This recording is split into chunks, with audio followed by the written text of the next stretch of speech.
tayo ngayon itong mga kamatis na na-harvest natin sa garden. Cherry tomato. Kuha ng mga basil. Damihan natin dahil marami yung ating kamatis.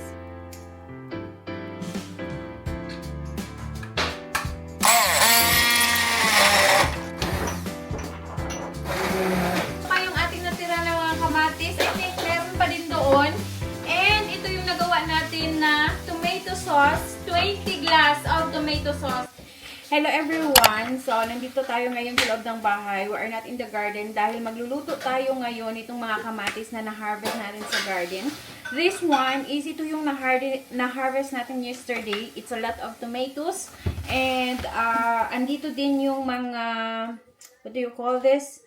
Yung maliliit na tomato, cherry tomato. And, hindi lang yan dahil we also have the rest of the tomato na na-harvest namin nitong nakaraan. So, nandito talaga siya para mas mahinog pa siya dahil noong nakaraan may mga ilang araw, may mga ilan pa nito na green.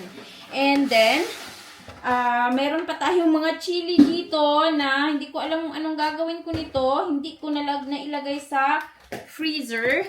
So, ilagay natin ito.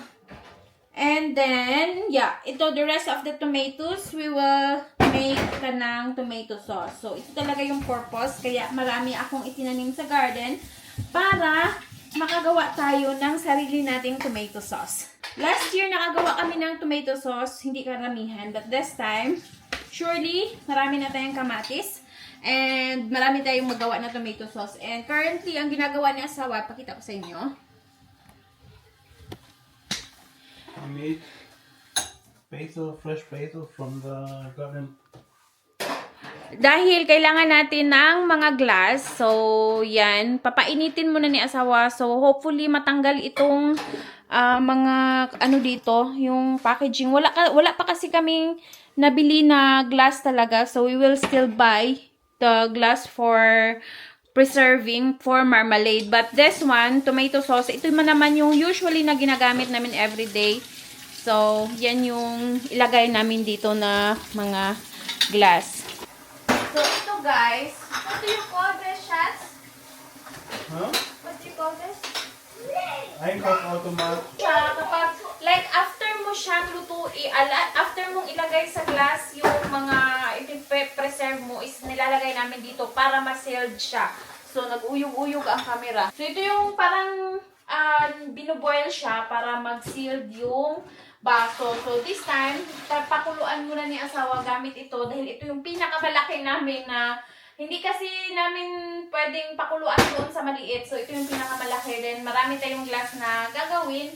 So, kaya ito yung ginamit ni asawa. Later naman, kapag kailangan na natin i-seal yung mga glass, ibabalik na naman natin dito.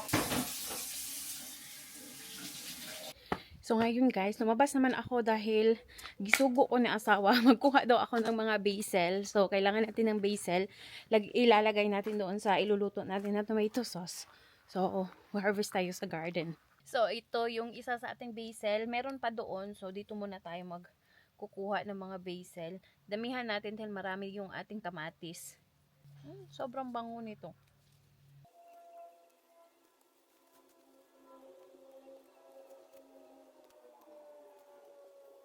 Meron din tayong more basil here. Manguha din tayo dito. Kaso yung mga basil dito is, ano na, namulaklak. Hello!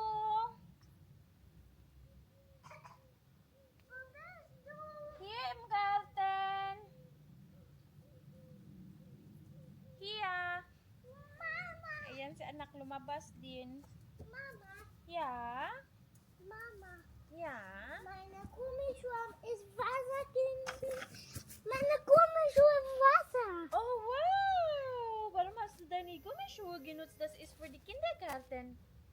Nein, Gummischuhe auf Kind. Junge, ich gut im Wasser laufen sind. Meine Gummischuhe möchte Wasser. Wirklich? Aber du hast auch andere Gummistiefel. Ich möchte Peppa Pig Gummischuhe. Ach so, na dann. Oh, alles gut? Ja, meine Gummischuhe Ano kain ni Vasa? Nakakatuwa si anak. Mabinili kasi yung papa niya na bagong gumishtifel or pang boots ba? For rain. Ginamit na niya.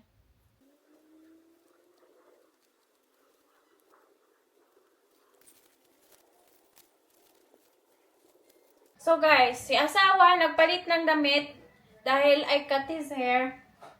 Ayan. Para na yun siyang Viking. I cut his hair, kaya nagpalit yan siya ng damit dahil naligo. So we will wash the tomato first. Oh, By the what? way, sorted. Yeah, so it's already sorted. Not sorted, no. It's sorted here. Ang inuna pala namin is, ito yung unang na-harvest nitong mga nakaraang araw. Ito yung na-harvest namin.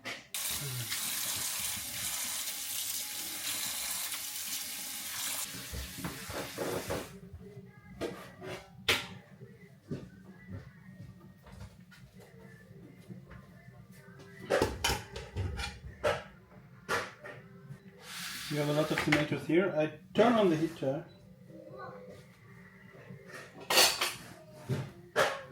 And we have a lot of space.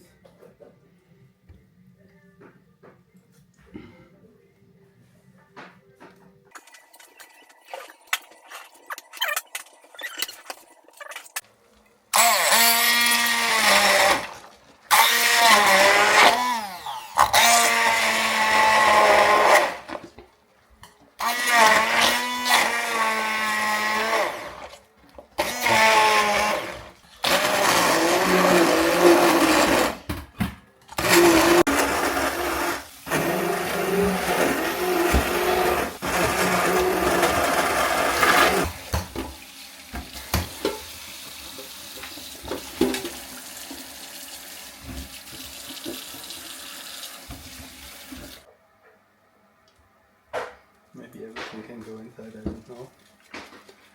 Pepper, salt. Sure.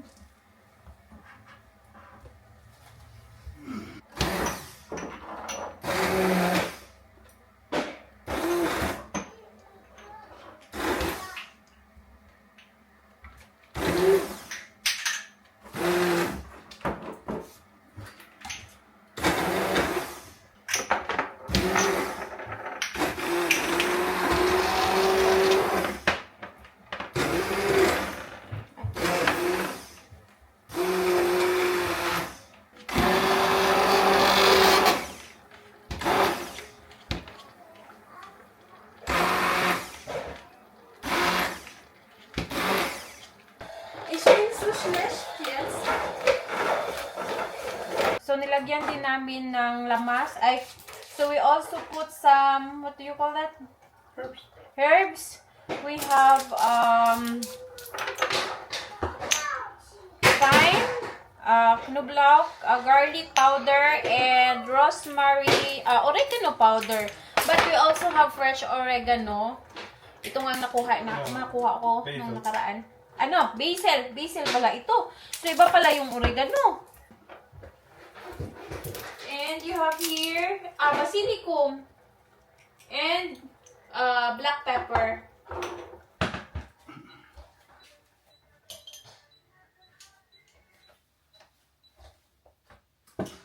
Nice. Ayan. Ja, aber das sich nicht gut entfernen.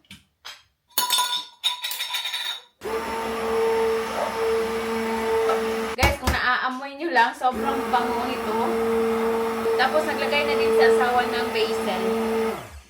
And tinry ko din siya. Naku, napakasarap.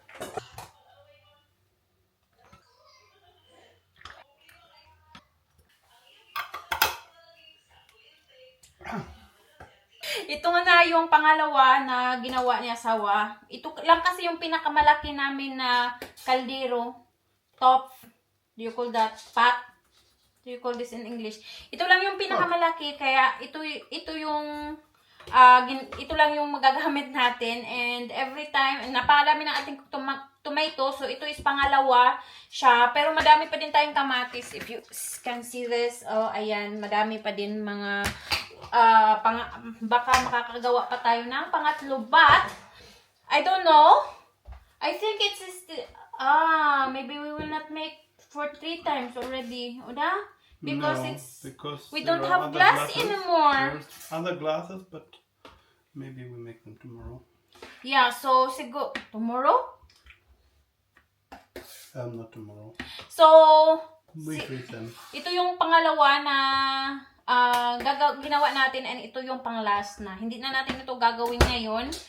Dahil wala nga tayong glass and need pa namin bumili ng glass. This time is bibili talaga kami ng glass na yung hindi talaga gamit. Ito is binigay lang kasi itong glass sa amin. Binigay sa akin yan last year. Yung kaibigan ko dito na Pilipina. Nagdala siya ng napakadaming glass nung binigyan ko siya ng maraming gulay. So, ayan. Yan yung nagamit namin. Nagamit namin this year with a lot of tomato. So, I don't know, hindi ko natikman ito siya, but napakasarap nung una niyang ginawa. So guys, ayan, ito pa yung ating natira na mga kamatis. I think meron pa din doon. And ito yung nagawa natin na tomato sauce, 20 glass of tomato sauce.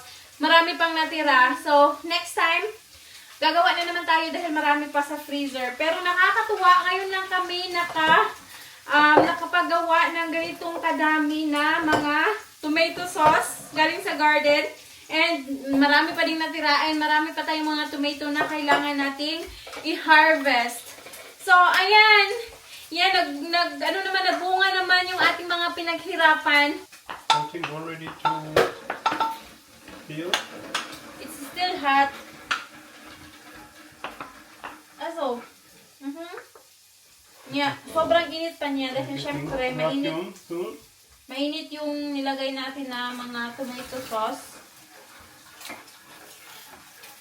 So, ito na yung ating spaghetti na bolognese. So, ito yung sauce na ginawa natin. Naglagay pala ako ng kamatis dahil yung sauce is medyo malapsaw siya dahil yung marami ng mga sauce ang nalagay doon sa mga glass. And this one is, ito na kasi yung huli. So, medyo malapsaw na siya. So, naglagay na lang ako ng kamatis. Napakadami pa naman nating kamatis. So, sabi ni asawa, dagdagan ko na lang daw ng kamatis. Ilagay na natin itong natira na tomato sauce.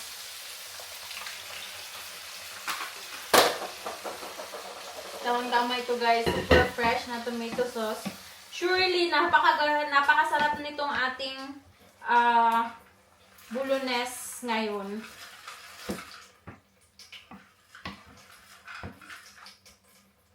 Lalagyan lang natin ito ng konting asin. Meron na namang timpla yung ating sauce. Tapos konting paminta din. Sarap ng ulam natin ngayon.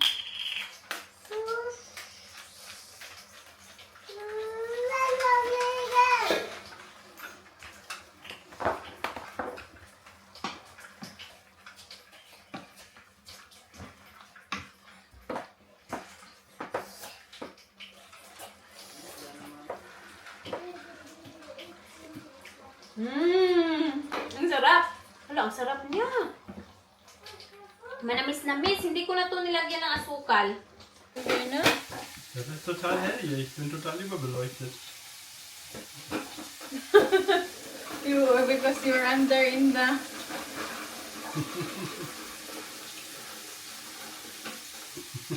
Yeah, that's it. Danke.